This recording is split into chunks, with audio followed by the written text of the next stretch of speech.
Orang-orang yang sibuk dengan dunia, ya, pada hakikatnya orang-orang yang tidak berakal. Dunia ini Allah sifatkan dalam Al-Quran dan juga dalam hadis Nabi rendah. Kenapa dikatakan dunia? Summiyat dunia, kata Syekh Utsaimin, li sababain. Summiyat dunia li sababain. Dikatakan dunia karena dua sebab. Yang pertama, kata beliau, annaha adna minal akhirah. Dia lebih dekat daripada akhirat. Dunia ini sekarang yang kita lakukan ini, akhirat masih jauh. Maka dikatakan dunia dekat. Tapi Allah menyebutkan walal akhiratu khairun laka minal ula. Akhirat itu lebih baik daripada yang pertama, daripada dunia ini. Kemudian yang kedua, kata Syekh Utsaimin rahimahullah, annaha dani'ah laysat bi syai'in bin nisbati lil akhirah. Bahwa dunia ini dani'ah, rendah, hina, tidak ada harganya dibandingkan dengan akhirat. Kalau kita lihat yang tadi yang saya sebutkan hadisnya, bahwa dunia ini lebih rendah dan tidak ada harganya dari sayap nyamuk. Kalau antum punya sayap nyamuk, nggak ada orang mau beli. Hatta 1000 sayap nyamuk antum punya, nggak ada yang mau beli. Dunia ini tidak ada harganya. Meskipun seberat sayap yang nggak ada harganya, insya Allah. Dunia ini, kata Nabi, lebih jelek daripada bangkai kambing. Dunia ini, kata Rasulullah SAW, diumpamakan seperti apa yang dimakan oleh manusia. Kemudian dibandingkan lagi dunia, kata Rasulullah, seperti orang meletakkan tangannya di lautan. Jadi kita masukin tangan kita di lautan, itu, ini air yang ada di tangan ini merupakan dunia. Sebentar lagi kering, gak ada apa-apa. Tapi lautan itu perumpamaan seperti akhirat. Nabi, seperti kata Nabi, seperti seorang masukkan ahadukum usbu'ahu fil yam thumma yanzur madza yarji'. Dia lihat tuh, ini dunia seperti ini. Enggak ada arti apa-apa dibandingkan dengan air laut yang sangat luas itu. Tapi orang kejar dunia. Dicintai dunia oleh mereka, dikejar dunia itu. Maka kita lihat penjelasan Al-Imam Ibnul Qayyim. Antum lihat di buku Tazkiyatun Nufus di halaman 109 dan seterusnya. Di buku Tazkiyatun Nufus halaman 109 dan seterusnya. Bahwa ada kabar yang mutawatir dari ulama salaf tentang dunia. Kata Imam Ibnu Qayyim, wa qalu inna ma kana hubbu dunya ra'sul khataya wa mufsidan lid-din min wujuh. Kata Ibnu Qayyim dalam kitabnya Idatus Sabirin wa Dhakhiratus Syakirin. Kata beliau bahwa dunia itu, jadi orang yang cinta dunia merupakan pokok dari semua kesalahan dan kejelekan dan merusak agama. Ditinjau dari beberapa segi. Yang pertama, antum lihat di halaman 110. Yang pertama, mencintai dunia berarti mengagungkan dunia. Padahal dunia ini sangat hina di mata Allah. Termasuk dosa yang paling besar mengagungkan sesuatu yang direndahkan oleh Allah SWT. Dunia ini hina.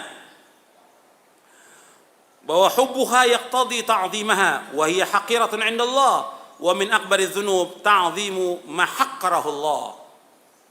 Ibnu Qayyim, mencintai dunia berarti mengagungkan dunia padahal ia sangat hina di mata Allah. Termasuk dosa yang paling besar mengagungkan sesuatu yang direndahkan oleh Allah Taala. Dunia ini hina. Antum lihat di halaman 115.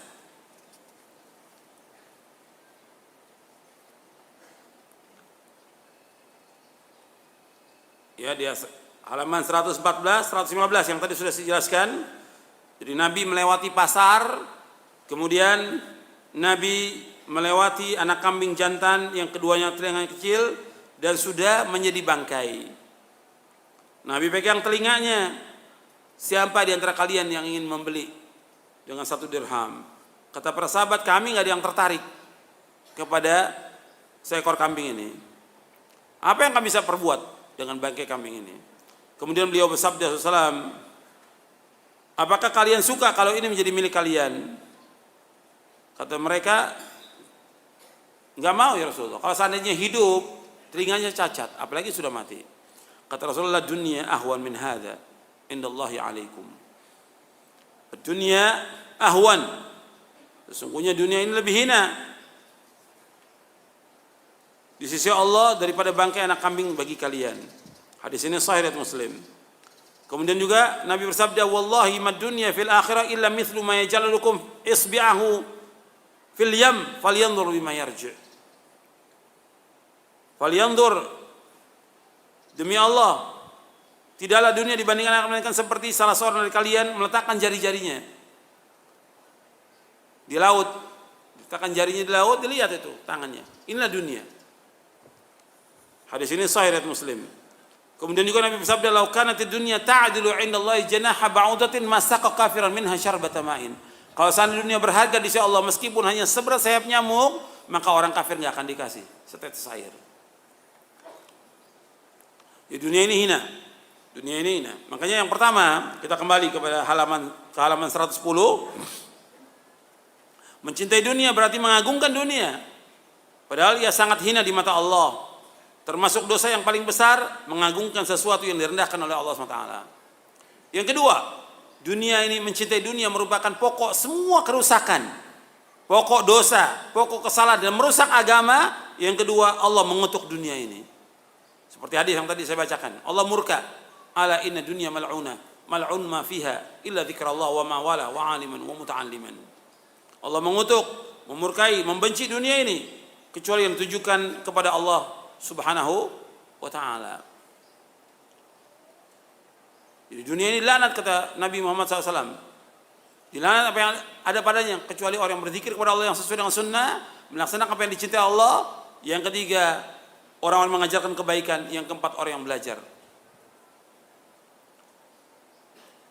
Jadi kata Ibnu Qayyim, siapa yang mencintai apa yang dikutuk, dimurkai dan dibenci oleh Allah, maka ia berhadapan dengan kutukan, murka dan kebencian Allah Subhanahu wa ta'ala. Yang ketiga, mencintai dunia berarti menjadikan dunia sebagai tujuan dan menjadikan amal dan ciptaan Allah yang seharusnya menjadi sarana menuju kepada Allah dan negeri akhirat berubah menjadi kepentingan dunia, sehingga ia membalik persoalan dan memutar kebijaksanaan. Di sini dua persoalan. Yang pertama, menjadikan wasilah sarana sebagai tujuan. Yang kedua, menjadikan amal akhirat sebagai alat untuk menggapai dunia. Ini nggak boleh. Makanya ketika orang nuntut ilmu, dia nuntut ilmunya bukan karena Allah, ingin mengharapkan uang, dunia, maka dia nggak akan mencium aroma surga. Di dalam hadis yang diriwayatkan oleh Imam Ahmad, At-Tirmidzi, Ibnu Majah dan Hakim, Nabi bersabda SAW, "Man ta'allama ilman mimma yubtagha bihi wajhullah la yata'allamuhu illa liyusiba bihi aradan min dunya lam yajid arfal jannati yaumil qiyamah." Barang siapa yang menuntut ilmu yang mestinya karena Allah, tapi dia menuntut ilmunya karena ingin mencari sesuatu dari dunia, maka dia enggak akan mencium aroma surga pada hari kiamat. Hadis ini disahihkan oleh Syekh Albani dalam Sahih Jami' Shaghir, Sahih At-Targhib wa Tarhib dan yang lainnya.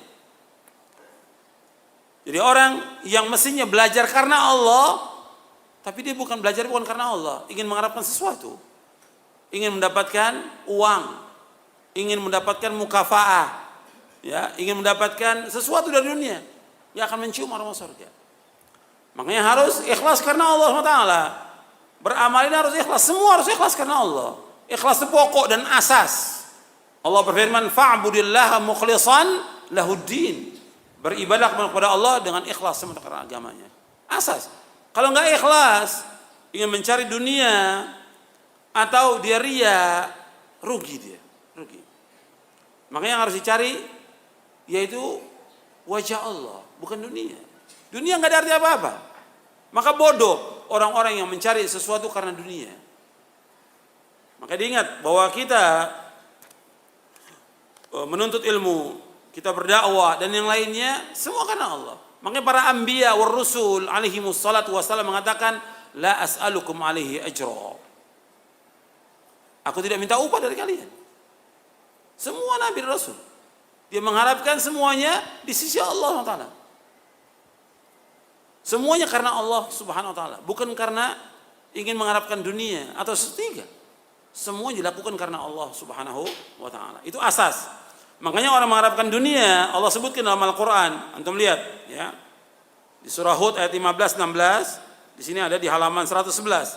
Allah berfirman, "Man kana yuridul hayatad dunya wa zinataha." nuwaffi ilaihim a'malahum fiha wa hum fiha la yubkhasun. Ulaika alladziina laysa lahum fil akhirati illa an-nar wa habita ma sana'u fiha wa batilum ma kanu ya'malun. Barang siapa menghendaki kehidupan dunia dan perhiasannya, niscaya kami berikan kepada mereka balasan pekerjaan mereka di dunia dengan sempurna, dan mereka dunia tidak akan dirugikan. Itulah orang-orang yang tidak memperoleh balasan di akhirat kecuali neraka. Dan lenyaplah di akhirat apa yang telah mereka usahakan di dunia, dan sia-sialah apa yang telah mereka kerjakan. Jadi orang yang kehidupannya tujuannya dunia dan perhiasannya disempurnakan, dikasih oleh Allah. Maka orang-orang kafir diberikan oleh Allah semua yang mereka inginkan, kenikmatan dunia ini nggak dikurangi, tapi di akhirat balasannya mereka apa? Api neraka. Allah sebutkan di sini, ulaika alladziina laysa lahum fil akhirati illa an-nar wa habita ma sana'u fiha wa batilu ma kanu ya'malun. Batal apa yang mereka kerjakan, lenyap semuanya apa yang mereka usahakan di dunia, dan sia-sia apa yang mereka kerjakan. Selanjutnya yang keempat, orang yang mencintai dunia membuat manusia tidak sempat atau terhalang melakukan sesuatu yang bermanfaat baginya di akhirat akibat kesibukannya dengan dunia dan kekasihnya. Untuk perhatikan di sini. Yang keempat, orang yang sibuk dengan dunia, mencintai dunia, dia terhalang dari mengerjakan apa yang bermanfaat. Antum lihat orang-orang yang sibuk kerja, sibuk dagang, sibuk usaha, dan cinta dia kepada dunia, nggak sempat dia. Untuk ngaji nggak sempat, untuk nuntut ilmu nggak sempat, untuk baca Al-Quran nggak sempat, untuk silaturahim kepada orang tuanya nggak sempat, untuk berbuat baik kepada istri anaknya juga nggak sempat. Sedikit sekali mereka kumpul dengan keluarganya, sibuk dengan kerjaan. Sudah kerja dari pagi sampai sore, pakai lembur lagi. Padahal itu juga nggak kaya-kaya, tetap segitu. Cuma yang dikorbankan apa? Pengajian dikorbankan, baca Quran dikorbankan, bahkan ada yang sholat dikorbankan oleh dia. Sebelum subuh berangkat, sebelum subuh untuk ngejar kerjaan ini, untuk dagang sebelum subuh berangkat. Sholat subuhnya di mana? Kalau kita berangkat, umpamanya saya dari Bogor ya ke Jakarta, sebelum subuh saya berangkat.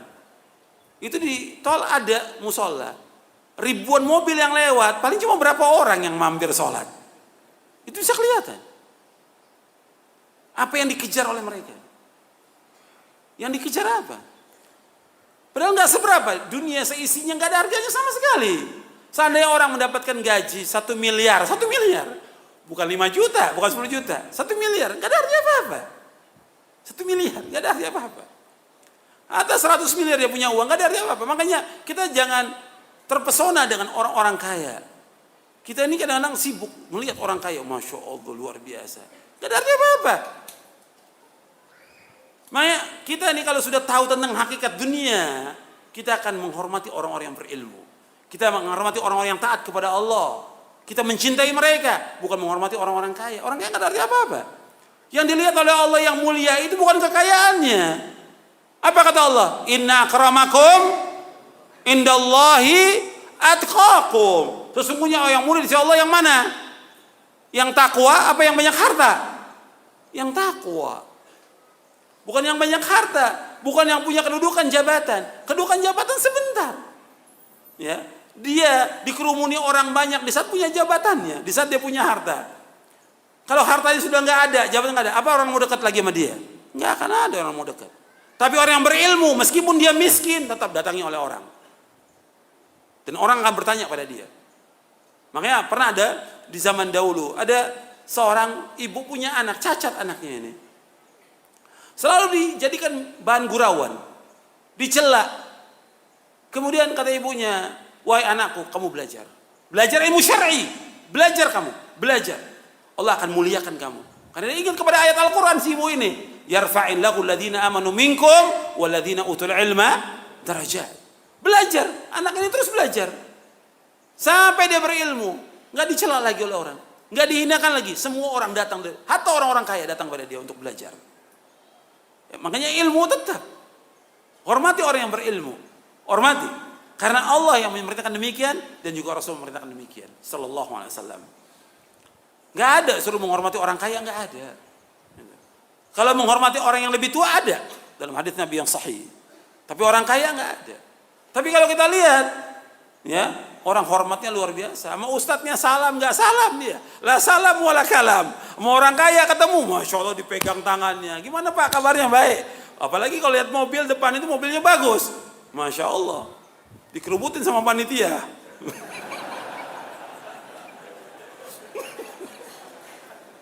Allahul musta'an. Jadi dilihat oleh manusia orang kaya. Orang kaya yang dilihat. Dan itu kenyataan semuanya. Hatta dalam pandangan sebagian ustadz juga ya. Yang dilihat orang kaya. Dalam Islam bukan orang kaya, orang yang bertakwa kepada Allah. Nggak ada nilainya orang kaya itu. Makanya kalau kita sudah tahu hakikat dunia, nggak ada artinya orang-orang itu. Dia ajak mereka untuk ngaji, udah. Kita hanya mengajak mereka untuk ibadah kepada Allah. Sudah kita ajak mereka. Kalau mereka dari hartanya mau bantu masjid, mau bantu pondok, buat dia, bukan buat kita. Bukan buat pribadi kita, buat dia di akhirat pahalanya, bukan buat kita. Kita hanya mengajak. Tapi jangan kemudian kita dekati orang-orang kaya itu sampai kita tunduk pada mereka, jadi budaknya mereka. Nggak boleh dalam Islam. Banyak yang jadi budak, termasuk ustadz-ustadz banyak yang jadi budak orang kaya. Bodoh. Gitu. Nggak boleh dalam Islam. Dia ajak mereka untuk ngaji, memahami tentang agama yang hak. Agar mereka faham tentang Islam, melaksanakan Quran dan Sunnah. Sampai si ustadz nggak berani negor si orang kaya ini yang jelas melanggar syariat. Berbuat maksiat. Kenapa? Uangnya. Dibeli hatinya dengan uangnya. Nggak boleh dalam Islam. Makanya ingat, kita jangan sampai terhalang daripada akhirat ini dengan adanya orang-orang kaya. Saya kembali kepada yang tadi. Kata Ibnu Qayyim, orang yang cinta dunia, dia sibuk dengan dunia, sibuk sudah luar biasa dengan dunia ini. Sehingga apa? Nggak sempat ngaji. Anda bisa lihat, bukan mereka nggak ada waktu hari Ahad ini libur, bukan mereka nggak ada waktu. Jutaan manusia punya waktu mereka, tapi mereka nggak gunakan waktunya untuk ibadah kepada Allah. Nggak digunakan untuk mengaji, nuntut ilmu, untuk baca Al-Quran, baca buku yang bermanfaat, untuk silaturahim kepada orang tuanya yang melahirkan dia dan mengurus dia, berbakti pada orang tua. Nggak ada, nggak digunakan oleh dia. Makanya melalui justru dia di sini sebutkan membuat manusia tidak sempat terhalang melakukan sesuatu yang manfaat bagi dia di akhirat. Akibat apa? Kesibukan dunia. Banyak yang manfaat buat dia ditinggalkan. Padahal yang kita cari semua yang manfaat. Nuntut ilmu bermanfaat. Baca Al-Quran manfaat. Silaturahim pada orang tua manfaat. Dan yang lainnya lagi. Itu banyak tidak digunakan oleh mereka. Kemudian yang kelima, cinta dunia menjadikan dunia sebagai cita-cita terbesar manusia. Nabi bersabda SAW, antum lihat hadisnya, "Man kanatid dunya hammahu farraqallahu alaihi amrahu wa ja'ala faqrahu baina 'ainaihi wa lam ya'ti minad dunya illa ma kutiba lah. Wa man kanatil akhiratu niyyatahu jama'allahu lahu amrahu wa ja'ala ghinahu fi qalbihi wa atathu dunya wa hiya raghimah." Kata Rasulullah SAW, barang siapa dunia itu sebagai tujuan hidupnya, barang siapa tujuan hidupnya adalah dunia, maka Allah akan mencerai-beraikan urusannya, menjadikan kefakiran di kedua pelupuk matanya, dan ia mendapat dunia menurut apa yang telah ditetapkan baginya. Dan barang siapa yang niat tujuan hidupnya adalah negeri akhirat, Allah akan mengumpulkan urusannya, menjadikan kekayaan di hatinya, dan dunia akan datang dalam keadaan hina. Ini terbukti ini. Ini hadis sahih riwayat Ahmad, Ibnu Majah, Ibnu Hibban dan Baihaqi dari sahabat Zaid bin Thabit radhiyallahu anhu. Hadis ini disahihkan oleh Syekh Al-Albani dalam silsilah hadis as-sahihah di juz yang kedua. Nabi bersabda SAW, anda perhatikan, barang siapa yang tujuan hidupnya dunia, Allah akan ceraikan urusannya. Enggak pernah beres urusannya. Orang yang hidupnya dunia, sibuk dengan dunia dan tujuan hidup dunia, enggak bakal beres urusannya. Urusan apa aja enggak beres. Urusan rumah tangganya enggak beres, urusan anaknya enggak beres. Urusan kantornya nggak beres, urusan dagangnya nggak beres, urusan dia dengan saudaranya nggak beres, mesti nggak beres. Dicerai-beraikan oleh Allah urusan, dan ini terbukti nyata ini. Antum bisa lihat ya, orang-orang yang sibuk dengan dunia nggak beres urusannya. Saya udah lihat dengan mata kepala saya ribuan yang seperti ini.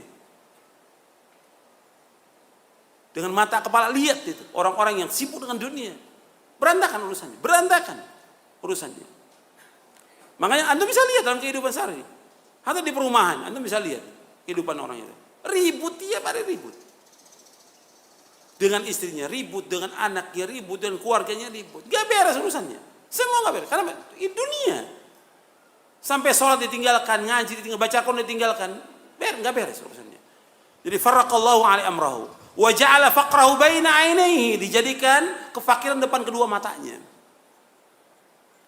Kefakiran depan kedua matanya. Terus yang dibayangi kefakiran dia. Nggak merasa cukup dengan apa yang rezeki yang Allah berikan. Padahal rezeki yang Allah berikan yang sedikit wajib kita syukuri. Dan kita harus puas dengan rezeki yang Allah berikan kepada kita. Dan syukur dengan rezeki itu. Itu orang yang bahagia, kata Nabi SAW. Dalam hadits yang sahih yang diriwayatkan oleh Imam Muslim bersabda, "Qad aflaha man aslama wa ruziqa kafafan wa qana Allah bima ata." Kata Nabi SAW, sungguh berbahagia orang Islam. Diberikan rezeki cukup, artinya pas-pasan rezeki cukup dia. Dan dia puas dengan rezeki yang Allah berikan. Orang yang bahagia, kata Rasulullah. Qad aflaha. Berbahagia, beruntung. Man aslam, orang yang Islam. Kemudian warzuqa, diberikan rezeki cukup dia. Wa qanna Allah bima ata, dan dia merasa puas dengan apa yang Allah berikan. Maka syukur.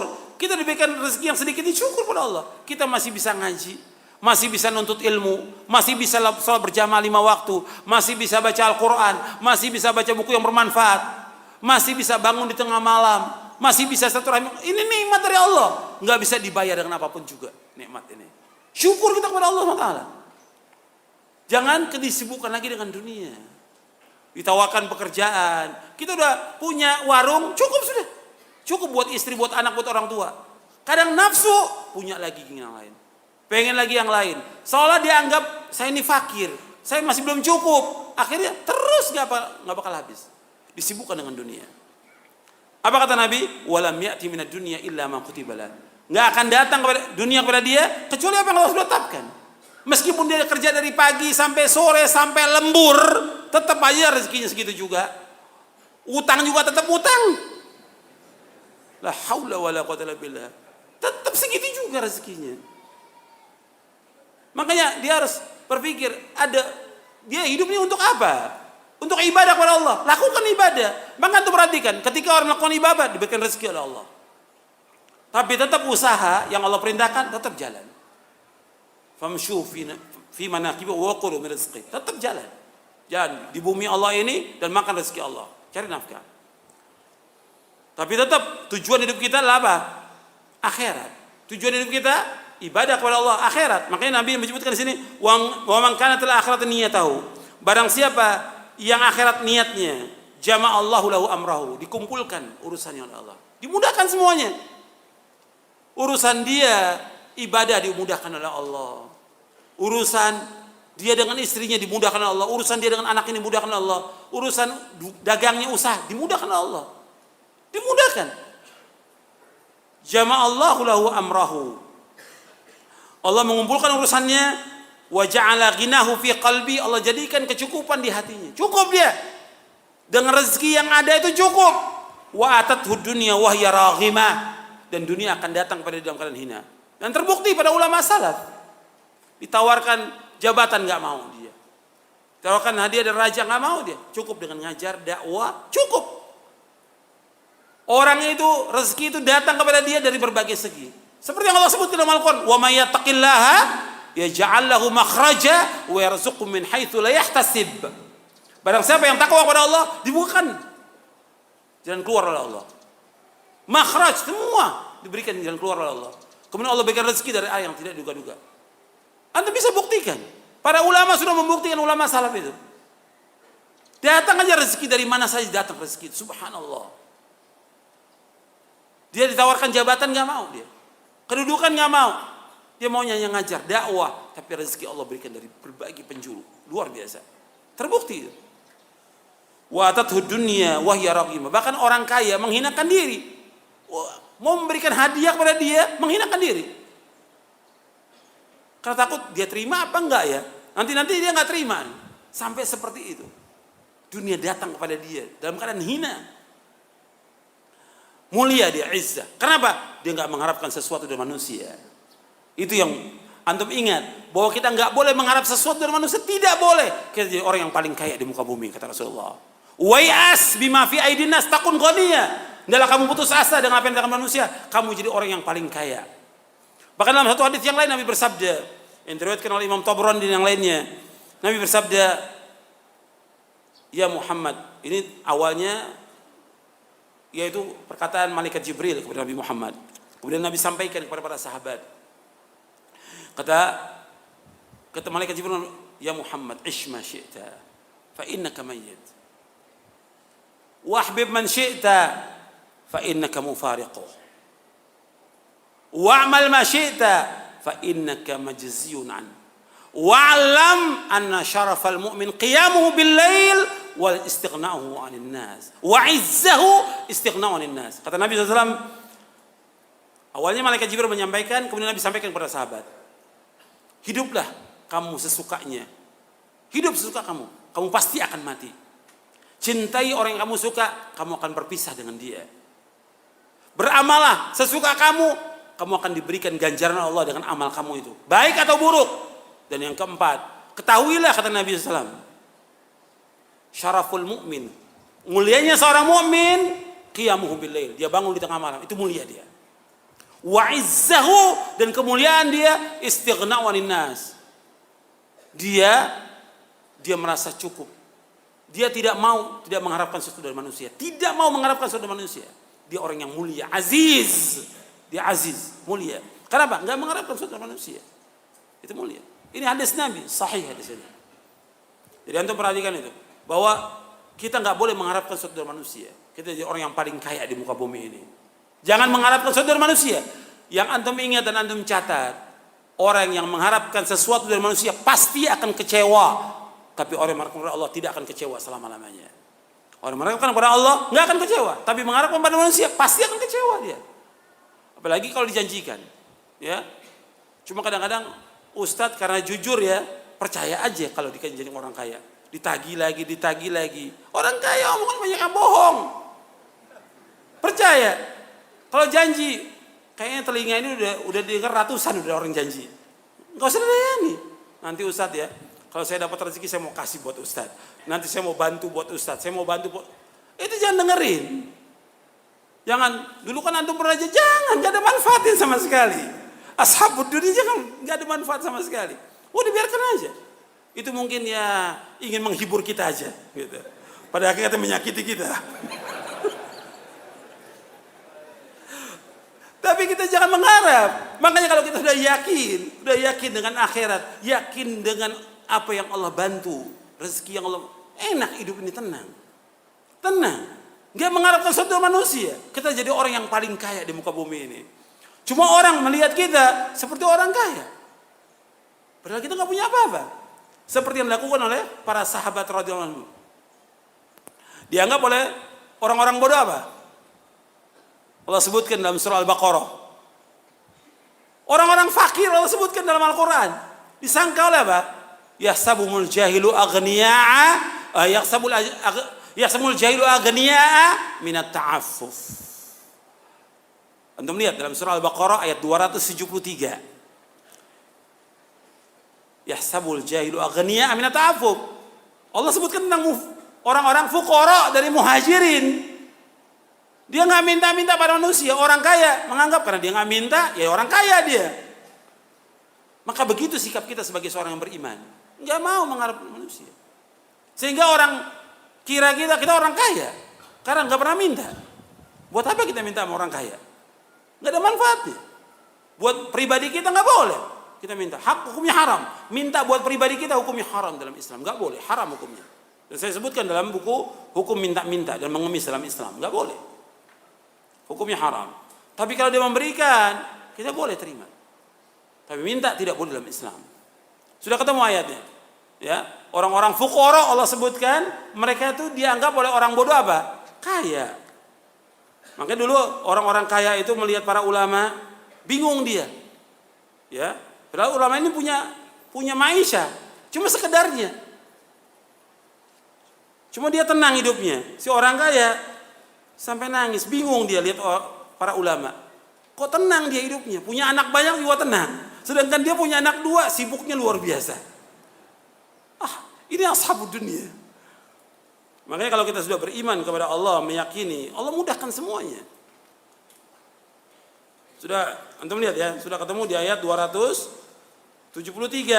lil fuqara'i alladziina uhsiru fi sabilillah la yastati'una darban fil ard yahsabuhumul jahilu aghniya min at-ta'affuf ta'rif bisimahum la yas'aluna an-nasa ilhafa wa ma tunfiqu min khair fa innallaha bi'alim. Allah sebutkan dalam surah Al-Baqarah 273 bagi orang-orang fakir yang mereka tertahan, artinya mereka siap untuk jihad di jalan Allah. Mereka tidak mampu untuk berjalan di muka bumi. Orang-orang bodoh itu menyangka bahwa dia orang-orang kaya. Karena apa? Ta'affuf, nggak mau minta-minta. Engkau kenal ciri mereka, mereka tidak minta kepada manusia dengan memaksa. Dan apa saja yang kalian infakkan dari kebaikan Allah mengetahui. Yang kita jadi orang yang jangan minta-minta. Nggak boleh dalam Islam. Makanya kita cukup dengan apa yang ada. Kita jadi orang yang paling kaya di muka bumi ini. Kemudian selanjutnya yang keenam kata Ibnu Qayyim, pecinta dunia adalah orang yang paling banyak siksa. Paling banyak disiksa di dunia ini. Disiksa pada 3 keadaan. Disiksa dunia karena usahanya, kerja kerasnya untuk mendapatkannya, perebutan dengan sesama pecinta dunia, disiksa di alam barzah, di alam kubur, disiksa pada hari kiamat. Tersiksa. Anda bisa lihat, ya, orang yang bersaing dengan dunia, pengusaha dengan pengusaha, pedagang dengan pedagang, pejabat dengan pejabat, partai dengan partai. Anda lihat sendiri gimana mereka. Tersiksa mereka. Saling menjatuhkan, saling mengejar, saling menghina. Yang sebagian ujung-ujungnya masuk penjara. Ya. Masuk penjara. Seperti itu keadaannya mereka. Tersiksa mereka. Di dunia tersiksa dengan sama pesaing mereka, ashabud dunia. Tersiksa. Nanti di alam barzah pun dikubur disiksa. Kenapa? Dia sibuk dengan dunia, nggak sempat dilakukan amal-amal soleh. Bahkan harta yang sekian banyak nggak sempat dia untuk infakkan, nggak sempat diinfakkan. Karena cinta dia kepada dunia, cinta kepada hartanya. Padahal hartanya banyak miliaran, nggak diinfakkan oleh dia. Rumahnya banyak, ya. Kemudian juga mobilnya banyak, yang lainnya banyak, tapi nggak diinfakkan oleh dia. Jadi beban buat dia nanti di akhirat. Disiksa di kuburnya, disiksa di akhirat. 3 kata Ibnu Qayyim disiksa dia. Kemudian yang ke-7 kata Ibnu Qayyim, rahimahullah, kata beliau, penggila harta dan pecinta dunia lebih mengutamakan dunia daripada akhirat. Dan dia adalah orang yang paling bodoh dan paling idiot. Paling bodoh. Orang yang sibuk dengan dunia, cinta pada dunia adalah orang yang paling bodoh kata Ibnu Qayyim. Paling idiot. Sebab ia lebih mengutamakan khayalan daripada kenyataan. Lebih mengutamakan tidur daripada jaga. Lebih mengutamakan bayang-bayang yang segera hilang daripada kenikmatan yang kekal. Lebih mengutamakan rumah yang segera binasa dan menukar kehidupan yang abadi yang nyaman dengan kehidupan yang tidak lebih dari sekedar mimpi atau bayang-bayang yang segera hilang. Sesungguhnya orang yang cerdas tidak akan tertipu dengan hal-hal yang semacam itu. Makanya Nabi ketika ditanya oleh sahabat, ya Rasulullah, siapa orang yang paling utama? Siapa yang paling utama? Afdhalun nas, ahsanum khuluqa, yang paling baik akhlaknya. Kemudian ditanya lagi, manil aqiyas, siapa orang yang pintar, yang cerdas, yang jenius, siapa Rasulullah? Siapa mereka itu? Orang yang banyak mengingat kematian. Aktsaruhum lil mauti dzikran. Yang banyak ingat kematian. Kemudian aktsarum isti'dadan lil maut.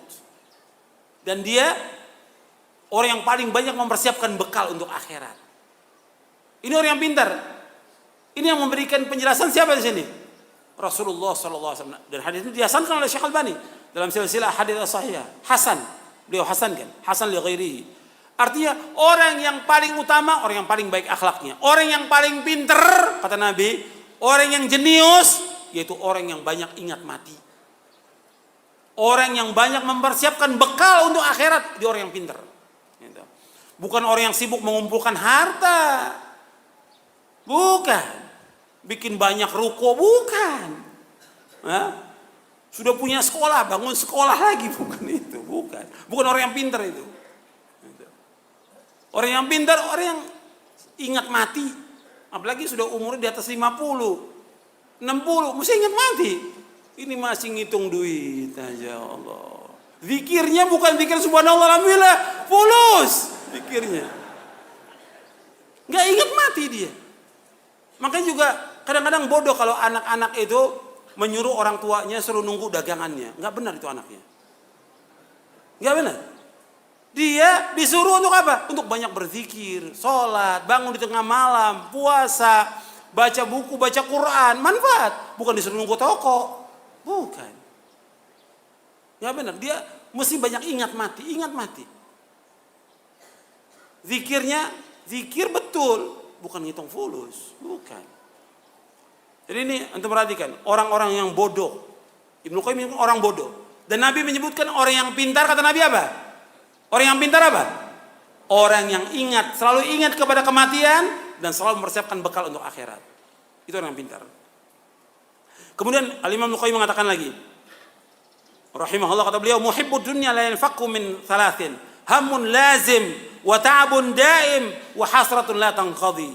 Pecinta dunia tidak akan terlepas dari 3 hal. Kesedihan, kegelisahan yang terus-menerus, kecapean, keletihan yang berkelanjutan, dan penyesalan yang tidak pernah berhenti. Orang yang cinta dunia itu sedih terus, gelisah terus, nggak tenang dia. Kemudian capek, lelah, letih yang berkelanjutan. Karena capek dia dari pagi berangkat pulang malam, terus seperti itu. Kemudian dia nyesal nanti karena nggak melakukan ibadah kepada Allah Taala. Menyesal dia. Rasulullah bersabda sallallahu alaihi wasallam, "Ya ibna Adam, tafarraq li ibadati amla sadraka ghinan wa asudda faqrak wa illa taf'al mala'tu yadayka syughla wa lam asudda faqrak." Kata Nabi sallallahu alaihi wasallam, Allah berfirman, "Wahai anak Adam, curahkan, gunakanlah waktumu untuk beribadah kepadaku. Niscaya aku penuhi dadamu dengan kekayaan, kecukupan, dan aku akan tutup kefakiranmu. Jika engkau tidak melakukannya, maka aku akan penuhi kedua tanganmu dengan kesibukan, dan aku tidak akan tutup kefakiranmu." Jadi suruh kita meluangkan ibadah kepada Allah. Bukan kita nggak mencari nafkah. Ingat, cari nafkah wajib cari nafkah. Untuk istri, anak, orang tua wajib. Tapi sekedarnya. Maka para ulama, usaha mereka ada usaha sekedarnya, sebentar. Kayak Syekh Albani cuma 2 jam aja. Betulkan jam, 2 jam, selesai, duitnya bisa dipakai buat belanja oleh istri anaknya, cukup, masuk lagi ke maktabah. Baca di maktabah, 15 jam bacanya. Bacanya 15 jam. Bukan 10 jam. Masuk subuh, keluarnya nanti jam 9 malam. Baca. Para ulama seperti itu. Sibuk. Nuntut ilmu. Bukan berarti gak usaha sekedarnya. Kalian perhatikan. Dan kita belum seperti para imam terdahulu. Kecil semangat kita dengan imam-imam terdahulu. Imam Ibnul Jauzi, antum perhatikan, Imam Ibnul Jauzi menyebutkan dalam kitabnya Sayyidul Khatir bahwa dia telah membaca 20.000 jilid kitab dan dia masih muda. Saya masih muda sudah baca 20.000 jilid kitab. Antum 1 jilid enggak tamat. 1 jilid enggak tamat. Ada sebagian ustadz 1 jilid enggak tamat, ceramah lagi dakwah, la haula wala quwwata. Apa yang mau disampaikan? Yang keluar apa? Rayu sudah yang disampaikan. Menurut dia, karena apa? 1 jilid kitab nggak tamat, udah mau ceramah. Ini tanda-tanda kiamat ini. Wa yakthurul jahl, kebodohan. Jangan perhatikan 20.000 jilid kitab, maka sibukkan dengan ilmu kita. Manfaat. Cari nafkah sekedarnya. Kemudian ya khonifitina jazakumullah. Bahwa kesibukan kita kepada dunia, kecintaan kepada dunia, ini membuat rusak hati kita. Panjang angan-angan. Ya, sibuk dengan harta, ini membuat hati menjadi rusak. Orang tua itu hatinya muda pada 2 kata Nabi. Dalam hadis sahih riwayat Bukhari dan Muslim. Dia sudah tua, hatta sudah 80 90, tetap muda.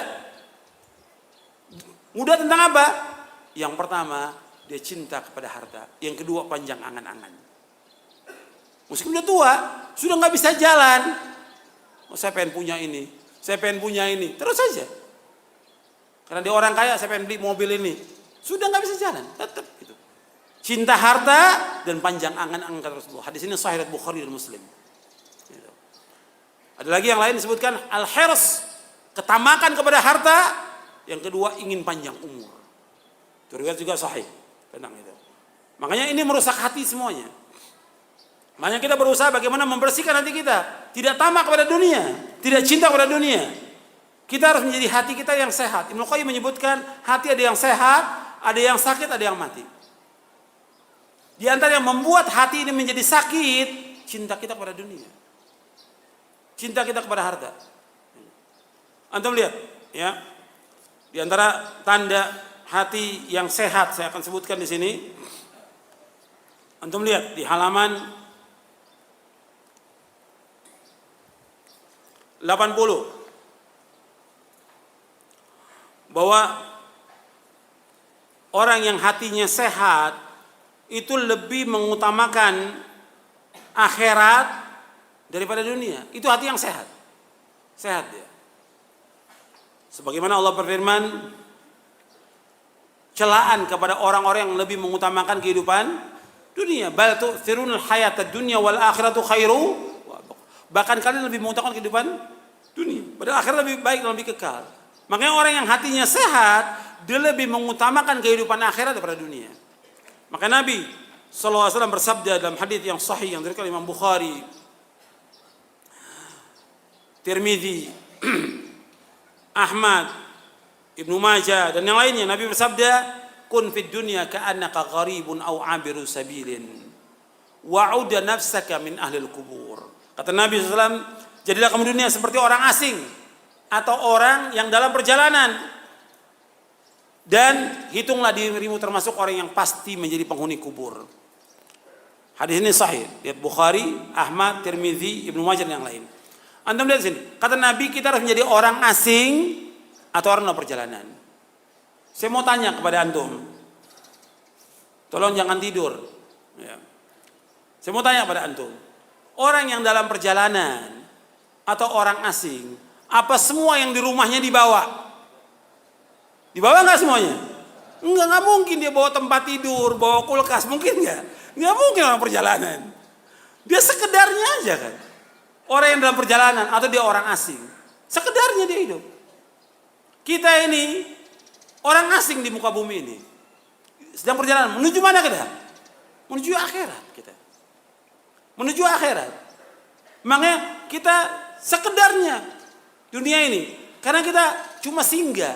Maka Nabi mengatakan kepada sahabat dalam hadis yang sahih, "Ma ana wad dunya illa qaraqibin istadalla tahta syajaratin thumma raha wa tarakaha." Kata Nabi, perumpamaan aku dengan dunia seperti orang yang menaiki kendaraan berteduh di bawah pohon. Berteduh sebentar. Enggak mungkin orang berteduh di bawah pohon berhari-hari, apalagi bertahun-tahun. Cuma sebentar, tsumma raha wa taraka, kemudian ditinggalkan. Kita akan menuju kepada Allah. Kita akan kembali kepada Allah. Pasti, kita pasti mati dan kita pasti akan bertemu dengan Allah SWT. Pasti. Makanya kita harus mempersiapkan.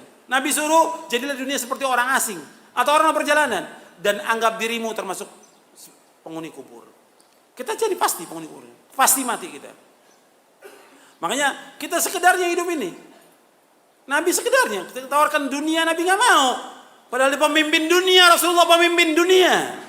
Sayyidul Anbiya wal Mursalin, sebaik-baik makhluk Rasulullah SAW.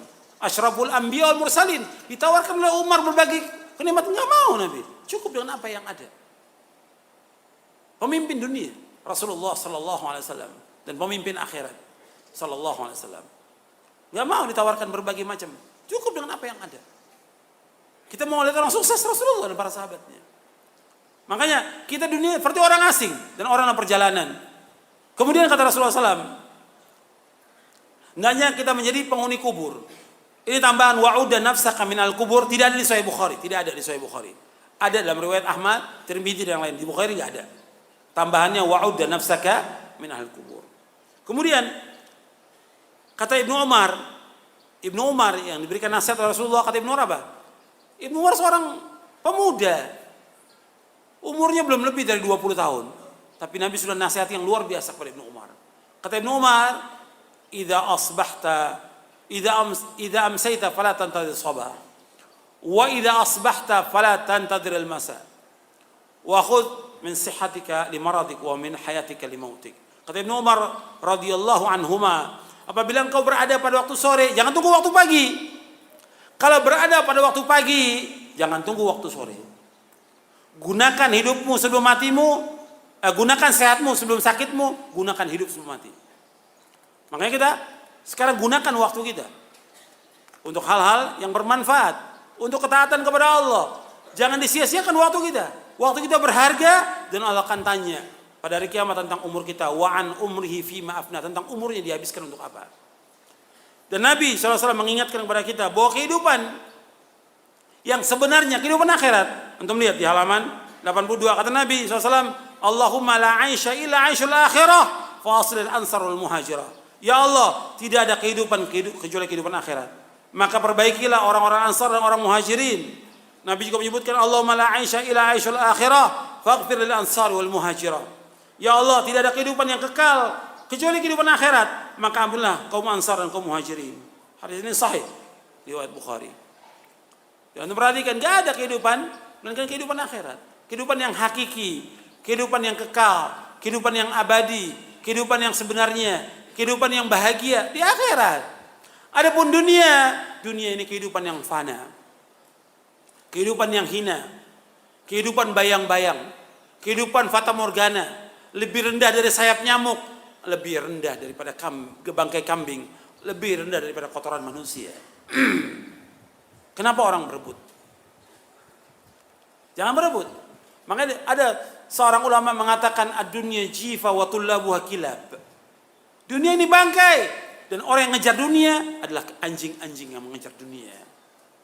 Ad-dunya jifa wa tullabuha kilab. Jangan kejar dunia ini. Yang kita cari akhirat, kita berlomba akhirat. Maka ketika Allah menyebutkan tentang surga dan kenikmatannya, wa fi dzalika falyatanafasil mutanafisun. Pada yang demikian orang berlomba-lomba. Berlomba-lomba. Kepada akhirat berlomba-lomba. Mestinya semangat kita untuk akhirat luar biasa daripada dunia. Dunia sekedarnya aja. Akhirat justru kita berlomba, semangat kita. Ngaji semangat, nuntut ilmu semangat, menghafalkan Quran semangat, bangun tengah malam semangat, bersedekah semangat, membantu orang fakir miskin semangat. Mesti begitu. Semangat, nggak boleh lemah kita. Antum lihat orang-orang yang sibuk dengan dunia, semangatnya luar biasa mereka. Kita bakal ngambil pelajaran. Orang berbuat maksiat, orang berbuat bid'ah, berbuat syirik, semangat mereka. Kenapa kita berbuat sunnah nggak semangat kita? Mesti semangat kita. Dalam kita mengerjakan kebaikan, semangat kita. Apalagi seperti mengajarkan kebaikan kepada orang, mengajarkan nikmat. Malaikat mengelilingi kita. Dapat ganjaran, dapat pahala sampai hari kiamat nanti. Maka semangat dalam kita mengajarkan ilmu, semangat dalam kita ibadah, semangat dalam berbuat kebaikan. Jangan lemah. Saya mau tanya kepada antum. Kita dengan para nabi lebih mulia siapa? Para nabi. Para nabi itu maksum atau tidak? Atau kita yang maksum? Para nabi maksum dan diampuni dosanya oleh Allah. Tapi mereka enggak terus berlomba-lomba. Allah sebutkan dalam Al-Quran dalam surah Al-Anbiya ayat 90. Innahum kanu yusari'una fil khairat wa yad'unana raghaban wa rahaba wa kanu lana khashi'in. Allah sebutkan tentang para nabi. Para rasul alaihi wasallam. Innahum kanu yusari'una fil khairat wa yad'unana raghaban wa rahaba wa kanu lana khashi'in. Mereka itu para nabi dan rasul yusari'un, segera dalam berbuat kebajikan. Berlomba-lomba dalam berbuat kebaikan. Tidak malas. Tidak putus asa. Tidak futur, enggak ada futur, enggak ada. Enggak putus asa. Semangat mereka dalam kebaikan. Wa yad'unana raghaban wa rahaba, dan mereka berdoa kepada kami dalam keadaan harap dan takut. Terus berdoa siang malam kepada Allah. Wa kanu lana khashi'in, dan mereka khusyuk dalam ibadah kepada kami. Allah sebutkan tentang mereka. Cuma kita mesti ngambil pelajaran. Kalau kita baca Quran, mesti baca Quran yang kita baca itu tambah iman kita kepada Allah. Tambah pelajaran kita dapat dari Quran itu. Setiap kita baca tambah iman kita kepada Allah. Mestinya demikian. Setiap kita nonton tambah iman kita. Mesti kita berlomba-lomba, bukan tambah malas. Bukan tambah putus asa, bukan. Terus kita lakukan. Hatta dicela orang, dicaci maki orang, dihina orang, difitnah, jalan terus dakwah ini, nggak boleh berhenti. Selama ada langit dan bumi, tetap jalan. Nggak apa-apa. Kita dicela orang, diusir orang, jalan terus dakwah, nggak boleh berhenti dakwah ini. Tetap jalan. Yang kita kejar akhirat bukan dunia. Dunia nggak ada apa-apa. Nggak ada. Buang di belakang dunia. Akhirat yang kita tuju. Ini yang menyatakan Allah dalam Al-Quran dan juga Rasulullah SAW. Sampai Ali mengatakan, Ali radhiyallahu mengatakan, antum lihat di sini. Antum lihat di sini. Di halaman 81. Di halaman afwan, di halaman 83. Kata Ali bin Abi Thalib radhiyallahu an, irtahalatid dunya mudbiratan wartahalatil akhirah muqbilatan.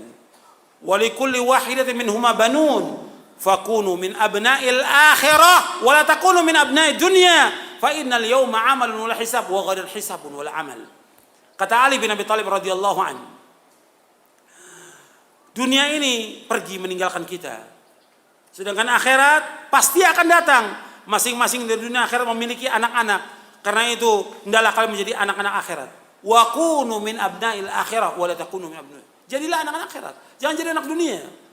Fa innal yauma amalun wa hisab. Sekarang yang ada hari ini amal. Enggak ada hisab. Wa ghadan hisabun wal amal. Ghadan itu yang ada, maksudnya nanti akhirat yang ada hisab dan tidak ada amal. Ini diriwayatkan oleh Imam Bukhari dalam kitab Riqaq. Anda perhatikan sampai Imam Hasan Al-Basri menyebutkan, ada perkataan yang banyak yang indah dari perkataan Hasan Al-Basri. Di antara beliau menyebutkan, saya bawakan dua ini, bahwa kita hidup ini cuma 3 hari. Hari yang berlalu, sekarang yang kita lakukan, dan hari lusa kita nggak tahu yang hari lusa. Yang ada yang sekarang ini. Kemudian beliau juga menyebutkan lagi bahwa perbedaan kita dengan orang-orang kaya dan para raja tentang hari kita. Perbedaan kita dengan orang-orang kaya, ya kita sudah ada iman, kita sudah ada ilmu. Perbedaan kita dengan orang kaya tentang hari tadi ya. Yang lalu kita sama dengan mereka. Yang lalu sama. Kita berbuat dosa, mereka juga berbuat dosa yang lalu. Tapi untungnya alhamdulillah kita bertaubat kepada Allah. Mereka nggak tahu bertaubat atau tidak. Kemudian yang sekarang, kemudian yang lusa. Kalau yang lusa, kita dan mereka juga sama.